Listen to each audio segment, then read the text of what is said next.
ಕರ್ನಾಟಕ ರಾಜ್ಯದ ನೂತನ ಮುಖ್ಯಮಂತ್ರಿಯಾಗಿ ಅಧಿಕಾರ ಸ್ವೀಕರಿಸುತ್ತಿರುವ ಸನ್ಮಾನ್ಯ ಶ್ರೀ ಡಿ.ಕೆ. ಶಿವಕುಮಾರ್ ರವರಿಗೆ ಶುಭ ಹಾರೈಸಿದ ಜೆ.ಎಸ್. ಆಂಜನೇಯುಲು ರವರು ನಮ್ಮ ಮಾಧ್ಯಮದ ಮೂಲಕ ಶುಭ ಹಾರೈಸಿದರು. ಇವತ್ತು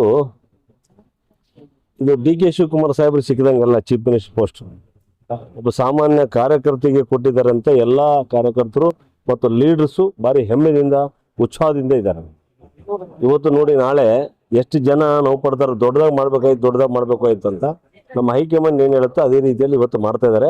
ನಮ್ಗೆಲ್ಲರಿಗೂ ಕೂಡ ಭಾರಿ ಉತ್ಸಾಹದಿಂದ ಇವತ್ತು ಬಳ್ಳಾರಿಯಿಂದ ಬರ್ತಾ ಇದ್ದಾರೆ. ನಾಳೆ ಕೆಲವು ಜನ ಲಿಮಿಟೆಡ್ ಮೆಂಬರ್ಸ್ ಬರ್ಲಿಕ್ಕೆ ಹೇಳಿದ್ದಾರೆ. ಅದಕ್ಕೆ ಲಿಮಿಟೆಡ್ ಮೆಂಬರ್ಸ್ ಬರ್ತಾ ಇದ್ದಾರೆ.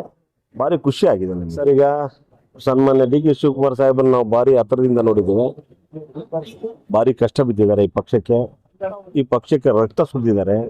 ಪಕ್ಷದ ಕಾರ್ಯಕರ್ತರ ಬಗ್ಗೆ ಭಾರಿ ಅವ್ರಿಗೆ ಹೆಮ್ಮೆ. ನಾನು ಇಡೀ ಕರ್ನಾಟಕ ರಾಜ್ಯದ ಕಾರ್ಯಕರ್ತರ ಪರವಾಗಿ, ಬಳ್ಳಾರಿ ಜಿಲ್ಲಾ ಕಾರ್ಯಕರ್ತರ ಪರವಾಗಿ, ಎಲ್ಲರ ಪರವಾಗಿ ಕೂಡ ಸನ್ಮಾನ್ಯ ಡಿ.ಕೆ. ಶಿವಕುಮಾರ್ ಸಾಹೇಬರು ನೂತನವಾಗಿ ಚೀಫ್ ಮಿನಿಸ್ಟರ್ ಆಗ್ತಾ ಇದ್ದಾರೆ. ಅವ್ರಿಗೆಲ್ಲರ ಪರವಾಗಿ ನಾವು ಹೃದಯಪೂರ್ವಕ ಧನ್ಯವಾದಗಳು ಹೇಳಲಿಕ್ಕೆ ಬಯಸ್ತೇನೆ.